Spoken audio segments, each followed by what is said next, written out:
রাজনৈতিক স্বার্থ সিদ্ধির প্রথম পদক্ষেপ।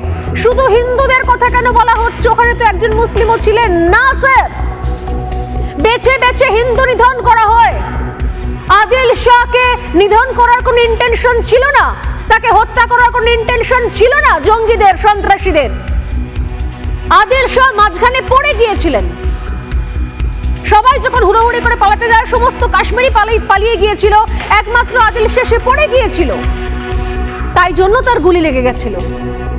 এই সহজ সত্য পশ্চিমবঙ্গের কিছু মানুষ এবং গোটা দেশেরও কিছু কিছু মানুষ যারা হিন্দু পরিচয়টা সামনে আনতে চান না, যে হিন্দু হওয়ার কারণে গুলি চলেছে, তারা এই নতুন ন্যারেটিভ তৈরি করেছে। স্বার্থ সিদ্ধির পদক্ষেপ নাম্বার 2, কাশ্মীরিরা সাহায্যের হাত বাড়িয়ে দিয়েছে। কাশ্মীরিরা যারা বিপদে পড়েছেন সেই সমস্ত ভাই বোনেদের কাছে টেনে নিয়েছেন। আগে না, সেটা হয়নি।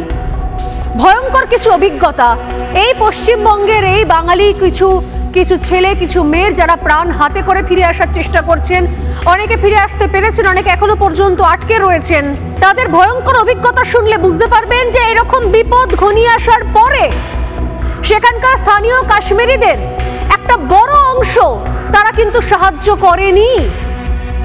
করেনি তারা।